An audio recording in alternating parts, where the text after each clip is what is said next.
so this week is a very special week to highlight a legend, particularly for me, because towards the end of his career, he was a teammate of mine. I learned a lot from this man.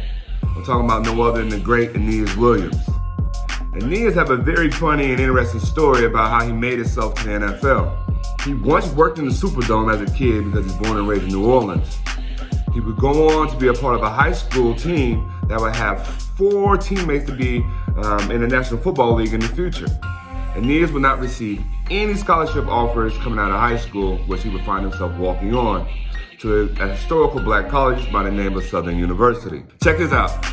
His first 2 years at Southern, he didn't even play football. He really just focused on his studies and accounting.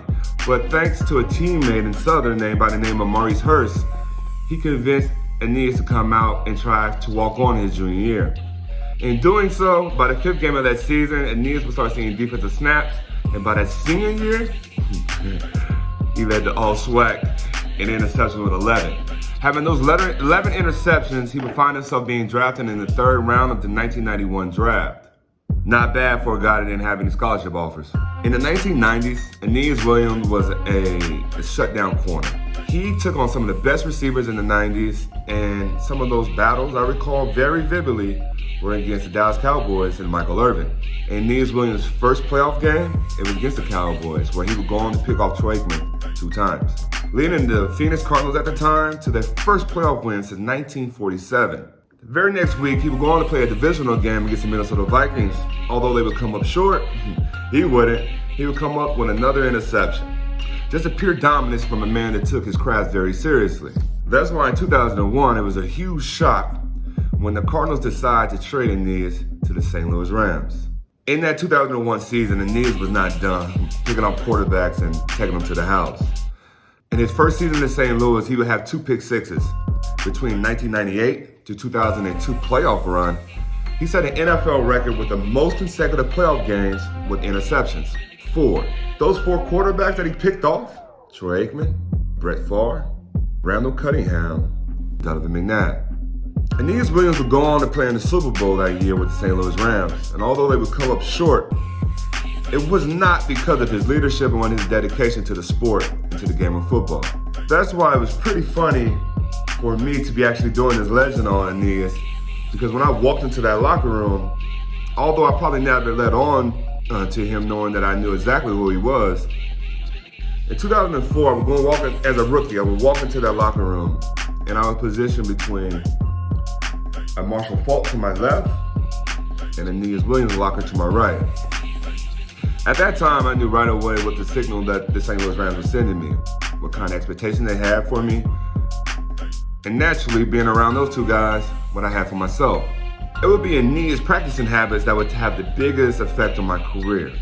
My rookie year, I was seeing Aeneas running half gassers while the starting offense were running our plays, getting ready for our opponent the next week. In between these gassers, not only was he running them at a good pace, but he was timing himself. Me being a rookie and always inquisitive, I wanted to know why. But I didn't just want to know why, I just started joining him when I had the chance to. And in doing so, I started to pick up on these micro bites of wisdom that he would give me. Always making sure that I took care of myself late in my career, make sure that I was happy and healthy. I took care of family, but most importantly, I took care of self. In these conditioning, mentoring talks, he was helping me become more fine-tuned of an athlete, but also he was challenging me to become fatigued, get my heart rate up. Sometimes that throws in mental fatigue, where that's really what coaches get really upset about when you have mental errors, because you're professional. You have no excuse not to know your assignment. So conditioning myself in the middle of practice, making sure I was in tip-top shape is why I never wanted to come off the field. Knowing my game book and the game plan like the back of my hand, it allowed for me to make a hell of an argument of not wanting to get off the field as well. Learning all this wisdom from a 6-time All-Pro, 4-time first-team All-Pro, 8-time Pro Bowler, you just can't buy it. I don't care what team would have drafted me. Some things, that wisdom would have come. Some teams and some people, that wisdom would have come from. All in all, Aeneas Williams would never say this because he's a very humble young man.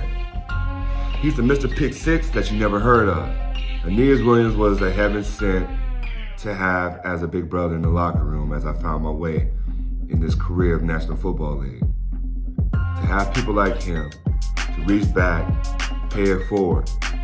It really did me a good, and I really truly believe that it kept me around the NFL much longer than I probably would have. Just the way you take care of yourself and the way you take care of others is a reflection of who you truly are. It's not the wins and the losses. Believe me, that man understands some of the Sundays that I had to endure.